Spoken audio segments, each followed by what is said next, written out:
제가 신고대행으로 한 거라 네. 거의 80만 원 정도? 80만 원 그러니까 정도 70 얼마에 뭐 지방세까지 해서 80만 원 정도 될 건데 돌려받으신 거잖아요. 클릭 한 번만 하면은 70, 80만 원 차이였던 거잖아요. 그쵸? 자료 제출해서 반영만 했으면 네. 받을 수 있었던 건데 못 받으셨으니까.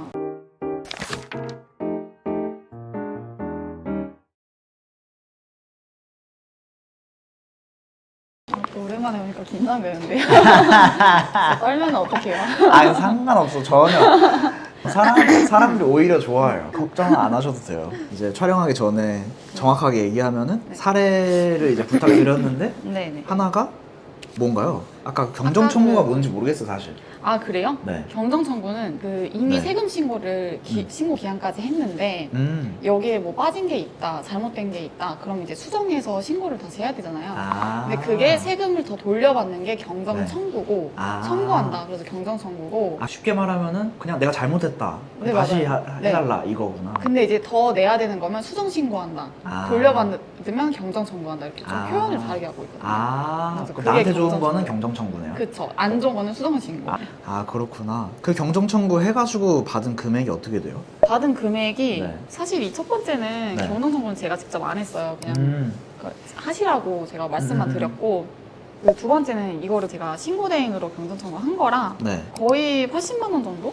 80만 원 그러니까 정도. 70 얼마에 뭐 지방세까지 해서 80만 원 정도 될 건데 그 정도를 받았거든요. 돌려받으신 거잖아요. 클릭 한 번만 하면은 70, 80만 원 차이였던 거잖아요. 그쵸? 자료 제출해서 반영만 했으면 네. 받을 수 있었던 건데 못 받으셨으니까. 근데 그것도 이해가 안 돼요. 이분이 그냥 사실 요즘에는 네. 홈택스에서 그냥 클릭 하면은 아. 다 끝나는데 왜 그걸 안 하고. 우리가 젊으셔서 그래요. 나이 그래? 많으신 분들은 몰라요. 아, 그럴 수 있지. 네, 홈택스 아. 들어가는 것도 어려워하시고. 네. 뭐, 그럼 뭐 필요한지도 요즘에는 모르잖아요. 회사에서 그걸 해주잖아요. 보통 회사에서 해주죠. 근데 이제 이거를 안 한 이유가 뭐예요? 아, 그러니까 네. 이게 보통 회사가 꼼꼼하게 챙겨주는 데도 있고 그냥 너네가 알아서 해라 이렇게 하는 데도 있어요. 근데 저희는 세무대리인이 있으니까 챙겨서 다 해주잖아요. 네. 근데 이분 같은 경우에는 네. 나이가 많으신데 네. 이 월세세액공제가 그 이제 조건이 무주택자잖아요. 네. 근데 그 아주머니이신데 아, 왜 안 받았냐니까 네. 그 이 나이 먹고 집이 없는 게 창피하다고 하시는 거예요. 그래서 뭐 근데 그럴 수 있겠다. 그래가지고 뭐 회사에는 말을 못 하겠다. 그냥 따로 신청해달라고 하셔서 그냥 했 아, 그렇구나. 아, 그런 좀 특이하죠? 사연이 약간 있구나. 근데 약간 오늘 얘기할 거랑도 맥락에 맞는 게 지금 클릭 안 해가지고 민망한 그 상황을 방지하기 위해서 그쵸. 2025년 미리 개정안을 설명을 해드리면 될 것 같아요. 네. 네. 이거 자료를 정부에서 이거 이제 개정된다 이거를 받아가지고 세무사님도 보신 거잖아요. 뭐 특별히 봤을 때 뭐 달라지는 게 있었어요? 연말정산이 뭐가 많은 건 아닌데 세세하게 또 은근히 있긴 하더라고요. 첫 번째 질문이에요. 이거는 진짜 찐 사연이에요. 제 동생이 네. 이번에 결혼을 했으니까 아시잖아요. 네네네. 결혼을 했는데 이제 결혼 준비하는 과정에서 돈이 엄청 많이 들더라고요. 이거 관련해서는 세금적으로는 뭔가 챙겨야 되거나 그런 건 없나요? 요즘 결혼 지원 정책을 꽤 많이 하고 있더라고요. 네, 세금 측면에서는 또 혼인신고를 하게 되면 증여세 공제가 새로 도입된 게 있고요. 그리고 혼인신고를 한 연도에 종합소득세에서 50만 원을 산출세에서 공제를 해주고 있어요. 네. 이거는 이제 혼인신고를 한 연도에만 적용이 돼서 결혼세 공제라고 신설되었습니다. 동생도 했을까요? 이번부터 알아서 했으려나? 하는 거니까 네. 이번에 연말정산 하시면서 아, 네. 받으실 수 있어요. 아, 그렇구나. 네. 2024년분부터 네. 개정된 거라. 아, 금액이 어떻게 돼요? 한 분당 50만 원이에요. 그래서 이제 부부 각각 네. 50만 원씩 받으면 100만 원 공제가 가능해요. 아, 이것도 클릭을 잘 해야겠네요. 네, 이것도 꼭 말씀을 해주셔야지 안 그러면 혼인신고를 하는지 몰라서 말씀을 해주셔야 적용이 가능합니다. 아, 그렇구나. 요즘엔 혼인신고를 안 하니까. 네, 혼인신고를 안 하시는 기회하거나 분들도 하니까. 있고 뭐 하셔도 사실 네. 회사에서는 모르니까 아. 네, 말을 해주셔야 돼요. 그럼 요즘에 제 동생 얘기는 아니지만 네. 뭐 출산하거나 이런 것도 고민이 많더라고요. 네. 그런 거는 정책이 있나요? 이번에 좀 크게 바뀐 부분이 네. 원래 그 자녀 보육수당이랑 출산수당이 있었는데 이게 월 10만 원까지 근로소득에서 비과세가 됐었어요. 월 10만 원이요? 네, 근데 이게 20만 원으로 확대가 되면서 아. 또 자녀 보육수당은 그대로 20만 원인데 네. 한 번 더 법이 바뀌어서 네. 그 출산하신 분들한테 지원금을 지급하면 전액 비과세가 가능하도록 아. 한도가 삭제가 되었습니다. 아, 그 지원금을 준다는 게 회사에서 지원금을 준다는 네, 거예요? 그렇죠. 회사에서 뭐 아. 출산 지원금으로 얼마 이런 식으로 지급을 하면 다 비과세. 아, 그럼 예를 들어서 안지양이 여기 있는 PD님이 이제 출산하셔가지고 네, 네, 네. 뭐 1,000만 원을 이제 지원을 했다. 네. 그럼 그거는 회사 입장에서 좋은 거네요? 회사 입장에서는 비용 처리가 되고 아. 소득자 입장에서는 근로소득으로 과세도 안 되고 4대 보험도 안 나오고. 아, 그렇구나. 네. 어쨌든 그런 약간 복지 차원에서 좋고 출산하는데 이제 네. 비용도 부담이 좀 세금 부담도 덜 되고. 아, 그러면 부모님들 뭐 위해서 해주는 혜택도 있나요? 부모님들이라면 이제 결혼하신? 결혼하신 네. 분들을 위해서죠. 이제 출산을 하시면 네. 이제 자녀세 공제가 있는데요. 네. 이제 8세 이상이신 자녀분들인데 뭐 원래는 한 분당 15만 원, 두 분은 30만 원, 네. 2명 초과하면 초과하시는 분부터는 30만 원 이렇게 공제가 가능했었는데요. 네. 이번에 이 공제 금액이 좀 상향이 되었어요. 그래서 2명은 30만 원에서 35만 원으로. 원래 만약에 자녀가 3분 있었다. 네. 그러면은 2명 30만 원에 1명 30만 원 해서 60만 원이었는데 네. 이번에 35만 원에 30만 원 플러스해서 65만 원으로. 아, 근데 금액이 그렇게 크진 않네요. 근데 이게 내년 연말정산 하실 때부터는 금액이 더 올라가게 바뀌었어요. 아, 그리고 네. 어느 정도예요? 한 명은 25만 원, 그리고 아. 2명은 55만 원, 초과하는 분부터는 40만 원. 아. 좀 많이 올라가긴 했죠. 아, 계산이 잘 안 되는데 네. 얼마나 오른 거죠, 그러면? 그러니까 네. 원래 2명은 30만 원이었는데 네. 내년에 또 연말정산 하실 때에는 2명에 55만 원으로.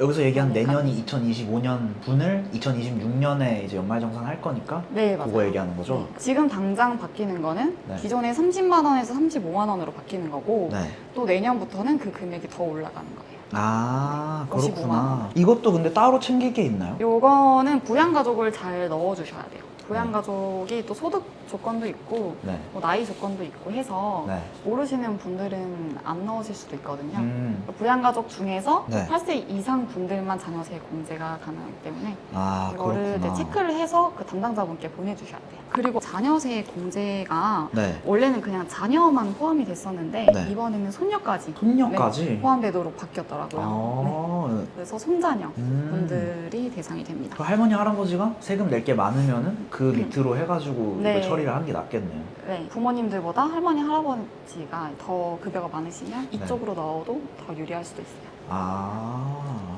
그렇구나. 요즘에 제 친구들 얘기 들어보니까 뭐 병원비나 뭐 육아 비용 이런 것도 그럼 지원한 네. 게 있나요? 병원비 자체를 뭐 네. 지원을 해준다기보다는 네. 이제 자녀분들한테 의료비가 좀 많이 들어가시는 분들이 있는데 이제 이 의료비 세액 공제는 원래 부양가족은 나이랑 소득 요건이 있어요. 네. 근데 의료비 세액 공제는 나이랑 소득 요건이 없고요. 네. 그리고 이제 본인이나 또 부양가족을 위해서 지출한 의료비에 15%부터 원래 30%까지 공제를 해주는데 네. 여기서 이번에 개정이 된 거는 그 산후조리비 지출하신 분들 아. 그분들이 원래 급여가 7천만 원 조건이 있었어요. 7천만 원 이하면은 이제 지원된다 이런 네, 거죠. 7천만 원 이하만 네. 산후조리원 비용이 의료비 세액 공제가 가능했었는데 이 급여 조건이 삭제가 돼서 급여랑 상관없이 산후조리비를 지출하신 분들은 출산 1회당 200만 원씩 아. 의료비 세액 공제가 가능하도록 확대가 되었어요. 아, 이것도 그러면 뭐 산후조리원 갔을 때 영수증 챙겨놓거나 이렇게 해야 되는 건가요? 네, 근데 보통 의료비는 네. 홈택스에 자동으로 이제 아, 정정이 연동되니까? 돼, 연동이 돼서 하지만 간혹 안 되는 경우도 있어서 네. 그때는 한번 본인이 꼭 확인을 네. 해주시는 게 좋아요. 아 그리고 네. 이번에 개정된 게 네. 그 6세 이하 자녀의 의료비가 원래는 이제 한도가 있었어요. 네. 근데 이번에 한도가 삭제돼서 네. 전액 다 세액 공제 대상이 됐어요. 아, 의료비가 엄청 늘어났구나. 근데 아플 일이 많으려나? 아플 일이 없으면 가장 좋죠. 그쵸. 근데 혹시라도 이제 네. 나이가 어리신 분들은 아동들은 많이 들어갈 수도 있어서 챙겨주시는 게 좋을 것 같아요. 제 주변에 출산한 친구들이 많아가지고 네. 그 친구들이 그럼 뭐 실제로 좀 뭐 놓칠 만한 뭐 혜택이나 이런 것들이 있나요? 신경을 좀 써야겠다 이런 거. 아, 지금 당장 출산하시고는 아닌데 이제 나중에 또 교육비가 많이 네. 들어가잖아요. 네. 그래서 교육비 세액 공제도 의료비처럼 이제 받을 수 있는데 네. 원래 이제 사설 학원비는 네. 공제 대상이 아닌데 초등학교 취약하기 전 그 아동분들은 네. 학원비도 공제가 가능하도록 되어 있어요. 아, 그래요? 네, 그래서 사설 학원 비용 같은 경우에는 학원비 영수증을 받으셔서 제출을 해주셔야 되거든요. 아, 학원이라고 하면 뭐 어린이집 이런 네, 포함되는 어린이집은 건가요? 다 이제 되는데 그거 네. 말고도 또 다른 뭐 영어학원이라던가 네. 이런 사설학원이 있으시잖아요. 아. 네, 그런 곳에 들어가는 비용은 네. 뭐 초등학생들은 안 되지만 초등학교 들어가기 전에 네. 자녀분들 약간 그러면은 그 전에도 학원 보내라는 그런 느낌인 것 같은데? 그렇다기보다는 워낙 교육비가 많이 들어가니까 좀 부담을 덜겠다. 조금이라도, 네. 꽤 바뀐 게 많네요. 아. 얘기 안 한 게 없겠죠? 지금 찍고 있는 거였죠. 그 다음에 이제 네. 넘어와서 이것도 이제 실제 사례인데 네. 제가 최근에 이사를 했어요. 네네네. 근데 생각보다 돈이 진짜 많이 드는 거예요. 네. 뭐 집 구하고 뭐 이사하고 뭐 이런저런 비용이 많이 들잖아요. 네. 근데 부담이 좀 큰데 이럴 때 뭐 연말정산에서도 신경 쓰면은 좀 더 혜택 받을 수 있겠다 이런 게 있나요? 우선 이제 무주택 근로자이신 분들 중에서 네. 보통 청약통장 요즘 많이들 하시잖아요. 맞아요. 네, 거의 가입이 되어 있으실 텐데 네. 주택 청약 소득 공제라고 해서 네. 총 급여가 7천만 원 이하인 무주택 세대주 그분들이 이제 납입하는 금액의 40% 소득 공제를 해주고 있는데요. 네. 원래 납입 한도가 연에 240만 원이었어요. 근데 이번에 300만 원으로 증가가 되었는데 이게 이번에 11월 달부터 월부금 인정액이 25만 원으로 상향되었잖아요. 그거에 맞춰서 똑같이 소득 공제도 올라갔다고 보시면 돼요. 그리고 이게 원래는 세대주만 가능했었는데 내년부터는 배우자까지 같이 포함이 될 예정이에요. 아, 그럼 결혼을 하고 아직 이제 무주택인 상태다. 네. 그러면 청약통장 납입을 하고 세액공제를 네. 받을 수 있는 거네요. 네, 배우자 그게 본인만 됐었는데 네. 앞으로 배우자도 가능. 아, 그렇구나. 그럼 뭐 외벌이라고 하면 이쪽으로 그럼 몰아서 하겠네요, 그럼. 네, 그쵸. 외벌이라고 하면 네. 본인이 못 받으니까 음. 다른 분이 대신 받으시면 돼요. 또 이제 월세가 네. 있죠. 월세 부담이 아무래도 요즘 크잖아요. 네. 이제 무주택 분들이 월세액의 15% 그리고 17% 공제를 해주고 있는데요. 네. 대상자 조건이 이것도 총급여 7천만 원 기준인데 이번에 8천만 원으로 확대가 되었어요. 기준 시가 4억 원 요건은 동일하고요.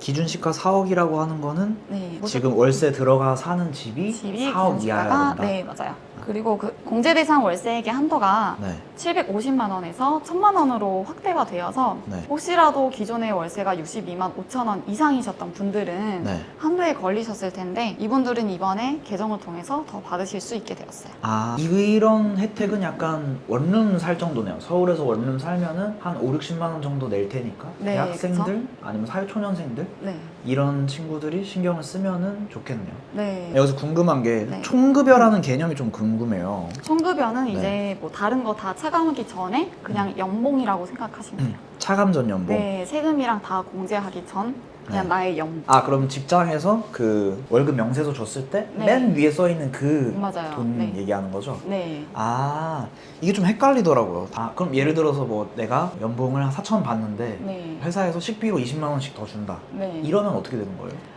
이게 식대랑 네. 뭐 자가운전 보조금 이런 것도 급여에 포함되고 안 되는 게 있어서 이거는 상세하게 한번 확인을 해봐야 되는 거예요. 아, 그럼 만약에 내가 연봉이 5천이어가지고 이거 될 줄 네. 알았다. 근데 네. 갑자기 회사가 막 미쳐가지고 상여금 막 3천만 원 줬다. 이러면 네. 이제 안 될 수도 있는 거네요. 그럼 그 해에는 이제 총급여가 8천만 원이 되니까 안 될 빠이빠이 수도 하는 있죠. 거. 대기업 다니시는 분들은 이런 부분도 있겠네요. 네. 근데 일단 네. 그냥 총급여라고 하면 간단하게는 세금 빼기 전으로 생각해 주시면 돼요. 아, 이해했어요. 그리고 월세는 소득공제 혜택 받으려고 하면 네. 계약서만 있으면 되나요? 일단 월세는 본인이 꼭 서류를 제출을 해주셔야 되는데 기본적으로 전입신고가 되어 있어야 되기 때문에 네. 그거를 증명하는 서류로 주민등록표 등본 그리고 임대차 계약서가 있어야 되고요. 그리고 네. 월세를 지급했다는 증명 서류로 혹시 뭐 현금 영수증을 받으셨으면 현금 영수증 아니면 계좌이체 영수증, 보통장 입금증 아. 이런 거 이렇게 세 가지를 준비를 해주셔야 되고요. 네. 집주인의 동의는 필요는 없습니다. 네, 오. 네, 네. 전입신고하면은 집주인분도 아니까. 그렇죠. 이거는 은근히 준비할 게 많네요, 월세 계약서는. 계좌이체 납입 내역도 한번 금융기관 어플에 들어가 봐야 하니까 번거로우실 수는 있는데 그래도 공제 받으셔야죠. 그쵸, 이것도 꽤 네. 금액이 크니까. 그러면은 집이 있는 경우는 어떻게 되는 건가요? 집이 있는 경우에는 네. 집을 구입하실 때 대출을 받으시잖아요. 주택담보대출 받으니까. 네, 그쵸. 이름은 좀 어려운데 장기주택, 저당차 입금, 이자 상환액 소득 공제라고 해서 이름을 왜 그렇게 짓는 거예요? 그러게요. 네. 네, 그래서 이게 말 그대로 주택담보대출을 받으신 분들 이자 부담하시는 거에 대해서 일정 금액을 한도로 소득 공제를 해주는 건데요. 이 공제 한도가 상환 기간, 그리고 거치식인지 비거치식인지 또 이게 고정금리인지에 따라서 한도가 조금씩 다른데 네. 원래 한도가 300만 원부터 1,800만 원까지였어요. 꽤 크네요. 네, 근데 이번에 600만 원에서 2,000만 원까지로 확대가 되었고요. 그리고 주택의 요건 중에 기준 네. 시가가 원래 5억 원이었는데 6억 원으로 확대가 돼서 네. 아무래도 좀 대상 안 되셨던 분들도 음. 이번엔 대상이 되실 수도 있을 것 같아요. 서울 아파트보다는 약간 이제 외곽에 있는 아파트, 서울 일부랑 수도권 일부는 해당될 것 네. 같아요. 실제로 그럼 이게 뭐 600만 원에서 2천만 원 정도 혜택을 준다 하면은 네. 이게 세액 공제가 되는 건가요? 소득 공제인데 네. 아무래도 급여 구간이 높으면 세율 구간이 올라가서 네. 급여가 높으신 분들한테 좀 더 유리하실 것 같아요. 뭐 네. 예를 들면 공제 대상 이자가 1,000만 원이 있으신데 세율 구간이 24% 그러면은 240만 원을 공제 받을 수 있기 때문에 급여가 높으신 분들일수록 맞아. 지난번에 혜택을 많이 설명해 주셨던 게 이제 세액 네. 공제랑 소득 공제 다르다 이거 설명해 주셨으니까 네, 네. 전에 영상 보면 될 것 같아요. 이거는. 네, 참고 부탁드립니다. 이거는 이 정도면 될 것 같은데? 더 얘기하고 싶은 게 있나요? 집 관련해서 네, 집 관련해서. 네, 한 가지 그 챙겨야 될 서류 중에서 네. 주택청약 소득 공제는 무주택 확인서가 꼭 필요한데요. 무주택 확인서. 네, 이거는 이제 금융기관에서 발급받는 서류예요. 요거는 미리 신청을 좀 해주셔야 되는 게 금융기관마다 절차가 또 다르고 또 신청을 좀 늦게 해주신 분들은 홈택스에 가끔 조회가 되지 않는 경우가 있어요. 아. 그럴 때는 연말정산 담당자분이 놓치실 수가 있어서 네. 본인이 꼭 미리 신청을 해주시고 혹시 적용이 잘 되었는지 확인을 해주시면 좋을 것 같아요. 맞아요. 이게 은행 어플에 있는 데도 있고 없는 데도 있고 그렇더라고요. 그 다음에 네. 요즘에 물가가 꽤 많이 올랐잖아요. 그래서 소비를 줄이기가 쉽지 않은데 연말정산에서 평소에 내가 그냥 쓰고 있는 돈에서 좀 네. 챙겨야 되거나 이런 것들은 없나요?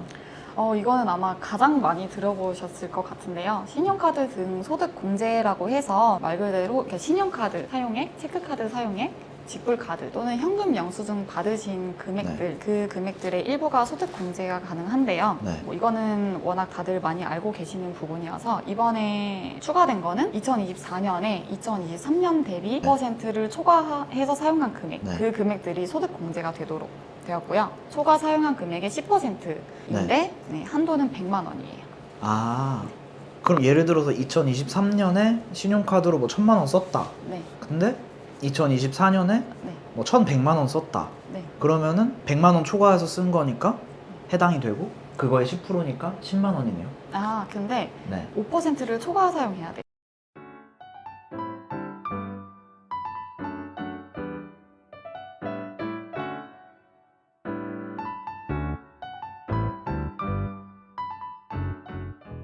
여기서 이제 신용카드는 15% 공제가 되고 네. 또 체크카드 그리고 현금 영수증은 30% 공제가 돼요. 그래서 보통 뭐 체크카드를 많이 사용하라 이런 말을 많이 하시잖아요. 맞아요. 근데 뭐 무조건 체크카드를 꼭 사용을 해줘야 되는 건 아니고 이게 조건이 총 급여의 25%를 초과 사용해야 공제가 가능해요. 그래서 신용카드가 보통 혜택이 좋으니까 급여의 25%까지는 신용카드를 먼저 사용을 해주시고 맞아요. 초과하는 부분부터는 뭐 체크카드 아니면 현금 영수증을 받아주시는 게 더 좋으니까 그런 식으로 좀 적절히 배분을 해서 맞아요. 사용해 주시면 좋을 것 같아요. 이론상 이게 제일 좋은데 네. 이거를 처음 딱 내가 어렵죠. 이만큼 썼다 해가지고 체크도 바꿔야지 이게 네. 진짜 쉽지 않을 거예요. 보통 얼마 썼는지도 네. 확인이 맞아. 어려우니까 맞아. 쉽진 않은데 뭐 연말정산 서비스가 좀 미리 열리면 그때 한 11월, 12월쯤에 한번 보고 남은 기간이라도 체크카드를 사용해 주시거나 아니면 혹시 내년에 좀 지출을 해야 되는데 이번에 총급여 25%를 사용을 못했다. 네. 공제가 안 되니까 좀 네. 당겨서 써주시는 방향 뭐 그런 방향도 있으실 거예요. 적용하기는 어렵지만 그렇습니다. 그리고 네. 그 참고사항으로 2025년 7월에 지출할 때부터는 원래 도서나 공연 등 사용 공제가 30% 소득 공제가 됐었어요. 네. 네, 여기에 수영장이나 아니면 체력 단련 시설자의 시설 이용료 이게 추가가 된다고 하네요. 그게 이제 헬스장 이런 얘기하는 건가요? 네, 그런 것 같아요. 수영장, 문화체육센터 이런 데 지출하면 그것도 똑같이 30% 소득 공제. 오, 이거 운동하라는 그거네. 네, 건강해져라. 건강을 생각해서 또 아. 운동을 열심히 하면 네, 그렇구나. 세금도 줄고 마무리하자면은 네, 이거는 그 찐 이제 궁금한 건데 네, 처음 얘기하셨을 때 신경 써주는 회사가 있고 네. 신경 안 쓰는 회사가 있다 이렇게 아, 하셨잖아요. 네. 이 차이가 뭐예요? 그러니까 세무대리인이 있는 회사는 네. 뭐 이런 공제가 가능한데 여기서 해당되시는 것들은 본인이 체크를 해서 보내주셔라 이런 식으로 하는 회사도 있고 아니면 그냥 연말정산을 홈택스에서 본인이 직접 해서 오라고 하는 경우도 있더라고요. 물론 저는 제가 직접 해드리니까 본 네. 적은 없는데 그런 회사 같은 경우에는 아무래도 연말정산 소득공제, 세액공제 뭐가 많잖아요. 맞아요. 그래서 이런 걸 놓치고 그냥 네. 본인이 본인이 직접 이렇게 뭐 그냥 클릭해서 넘어가시는 분들이 아, 많아서 맞아요. 또 부양가족 같은 경우에도 뭐 나이 네. 요건, 소득 요건, 뭐 나이가 몇 세인지 뭐 이런 것도 네. 모르는 경우가 있어서 네. 이런 거에 따라서도 작은 차이라고 볼 수 있지만 혜택이 좀 커질 수도 있죠. 저희 직원들은 잘 챙겨주시고 있는 건가요? 당연하죠. 제가 안내문에 상세하게 설명을 해드렸으니까 아, 그래? 네, 열심히 한번 읽어봐 주시고 제가 계속 체크하고 네. 있어요. 네. 아, 가끔 구독하시는 분들 중에 네. 이제 자영업 하시거나 저랑 비슷한 분들이 많더라고. 직원들 이제 네, 몇 명 네, 있고 네. 그런 분들 맡기시면 좋을 것 같아요. 네. 그럼 제가 잘 챙겨드리고 있어서 네, 저한테 맡겨주시면 걱정 저한테 없을 것 인스타 DM으로 물어보지 마시고 같아요. 네. 그냥 세무사님 검색하면 네. 나오니까 네, 네, 네. 검색해보세요. 네. 마무리하자면은 네. 연말전에 좀 복잡한데 제대로 이렇게 좀 체크하면서 하면은 네. 혜택을 많이 받을 수 있을 것 같아요. 네. 그래서 정리하면은 화면에다가 멈춰서 보여드릴게요. 틀린 건 없나요?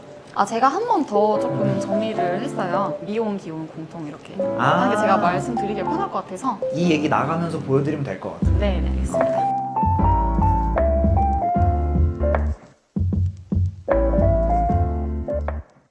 마지막으로 올해 연말정산 이제 지났잖아요. 내년에는 꼭 이거는 챙겨줬으면 좋겠다 하는 뭐 그런 게 있나요? 뭐 제가 항상 가장 중요하게 생각하는 뭐 감면 이런 것 중에서 청년 소득세 감면이라고 있는데요. 그게 만 34세 이하 근로자분들한테 가능한 제도인데 소득세가 90%까지 감면이 되니까 꽤 크잖아요. 근데 이게 원래는 기한이 2023년까지였어요. 네. 근데 이번에 연장이 돼서 2024년부터 2026년까지 연장이 돼서 혹시 대상이 안 되셨던 분들이거나 뭐 신청을 못 하셨던 분들은 이번에 네. 꼭 신청을 해주시면 좋을 것 같아요. 그리고 이제 두 번째로는 맞벌이 분들 요즘 많으시잖아요. 네. 보면은 자녀분들이나 뭐 부모님, 부양가족분들을 어느 분의 부양가족으로 넣어야 될지 고민이 항상 많으신데 저희가 그냥 아는 것처럼 기본적으로는 급여가 높으신 분들한테 반영을 하는 게 유리하기는 해요. 근데 이거는 이제 소득 공제 얘기고 세액 공제라고 해서 세금이 이미 계산되고 나서 몇 % 공제를 해주는 거는 세율 구간의 영향을 받지 않아요. 네, 그래서 이거는 그냥 부부 각각이 뭐 연말정산 서비스를 한번 이용해 보시고 더 유리한 방향으로 해주시면 좋을 것 같아요.